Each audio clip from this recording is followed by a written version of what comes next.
And so that they don't irritate a club, we tell them they need to at least have the discussion with the club that it's okay, that they're willing to accept them. Good. Because I know of a club somewhere that created a lot of problems because the guy joined and didn't say anything. Question, I'm going to ask Phyllis first so she gets a piece of the pie, and yourself. What parts of the Toastmaster meeting seem to have the greatest appeal to the inmate Toastmasters? What would you say? Oh, for You've me, attended, yeah. for me, I think What it's you've the observed. ability to get up and talk before an audience. I don't think it matters whether it's table topics or not. It's the fact that people are listening. Building And confidence. that we respond back to them in a positive way. Yes. Just like inmates are no different, really, than anybody else, in my opinion. Well, they just did some things that we as society don't like. Right. The And there's reason the that people we who are shouldn't, outmates are just the but people who haven't been caught they're doing just anything people. So I have a question for you. Oh, let's finish. yet. Yeah. So No, let's finish you this. are right. Okay. It's getting in front of somebody, and that whoever that somebody is, they need to listen. affirmation. They know Yes, that if they're absolutely. giving a speech, someone is listening to give them feedback. They hate the mic. They hate the mic. But guess what? So do we most of the time. Yeah. So they're no different than anybody else. It's just they're in a different location. Right. So I have a question for you on something that you had said just a few minutes ago, that the prison fund accepts funding from the Toastmasters community in order to help with offset some of the costs Correct. that these guys have. Is that only within the Toastmasters community, or can anybody who has a mission or a passion for this work contribute to the cause? Anybody can contribute to the cause. And we tell people they can send money to Post Office Box 5606 in Salem, 9750304. And the interesting part about the Toastmaster Prison Foundation that we have is that it is 100% fund. Whatever money you give, 100% gets put into the fund. All we do is process it. Toastmasters has a special way. You can't send it directly to Toastmasters because there's 11,000 clubs. They don't know where that money's coming from. So we have the Post Office Box 5606 here in Salem. They send it there. We just send it on. 100% of the money stays for that purpose. It only pays dues. There's no educational stuff. You can't buy books. We don't do any of that. We don't pay the first $20 that it costs to join Toastmasters. So we don't do that. And I guess we're really happy that it is 100%. So we're getting a web page, but it's hard to find a way to collect money so that we continue for it to be 100%. If you go through with sliding your credit card, all that kind of thing, they want a piece of the pie. I don't want to give them a piece of the pie. So we're struggling with learning, other than our P.O. box here that we can give straight through, how can you give with your credit card and still have 100% go? I want people to know that if you give me $20, $20 is going to go into the fund, not $18 because the bank took $2 or the credit card took $2. Yeah. So I'm still struggling with that. So we just say P.O. Box 5606, Salem, and it 100% goes. Okay. Let's focus a little bit on the types of speech and topics that the club members choose, either for regular speech or Just tabletop. like it's just like you and me.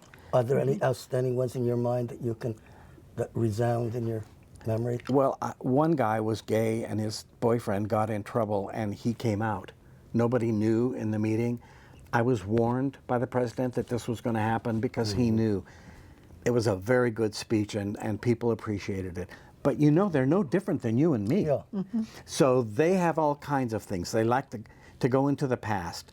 I've heard speeches where it goes up to the crime and then we skip. and they don't want to talk about it. Right. And I understand that.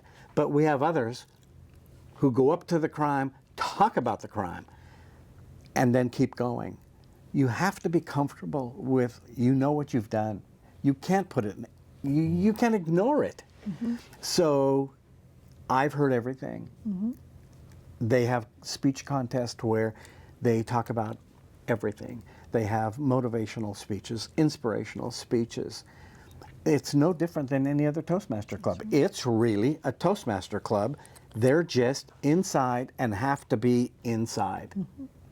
I think that at Coffee Creek, which is the women's prison, some of the most memorable speeches for me are when the women talk about their children and, Yes. and missing their children and what it's like for them to come visit. And that is different because I've been to Coffee Creek.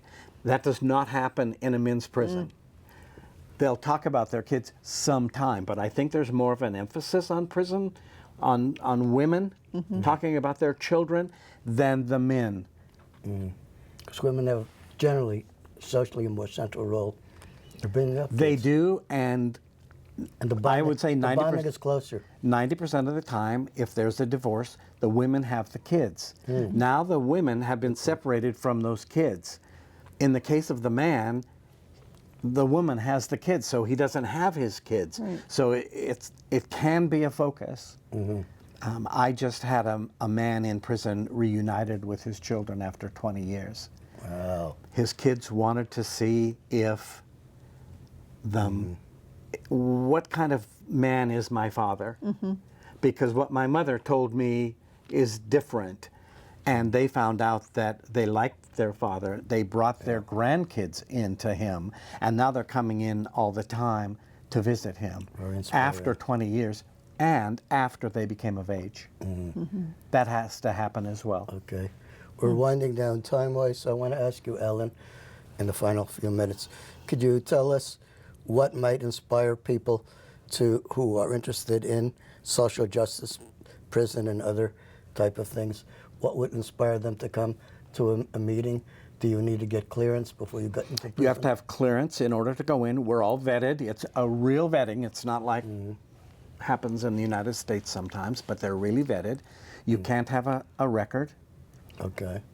And there are some people who just say, nah, I'm never going in. Well, you probably know in their background there's probably something that won't let them go in. But if you're vetted, they tell you whether they can come in or not. You can't wear blue because that's their color. Oh. You can't wear jeans. You can't wear a blue shirt. So there are some restrictions when you go in. You are just fine. Not in Hawaii because their color is red. They forgot to tell me that. Not that they're blushing. But there are rules that you have to follow. So if somebody wanted to, from the community, wanted to come in, how would they go about that? Would they contact all you? they have to do is call me. Can I get my phone number? Yeah, go ahead. 503-393-4001. 4001, write that down. And they will, I will take care of all of the Okay. information that they need. Okay. Well, thank you for joining us today. Yeah, This thank has you. been fun and Any emails that informational. they could write to you also? aedinger3@comcast.net. Got it? Okay. So we're glad that you were able to join us and enlighten us more about how Toastmasters and inmates interact and how you've given inspiration success story. Thank you again, Allan. Thank you, sir. Edinger, Appreciate it. And Phyllis, my Good to see you co-chief. again as always. Okay. We're signing off for now. We invite you to come up with other ideas for future guests on our show. Just write to Lucky Coin, COYNE, at yahoo.com. Thanks. Have a happy Halloween and beyond. Bye for now.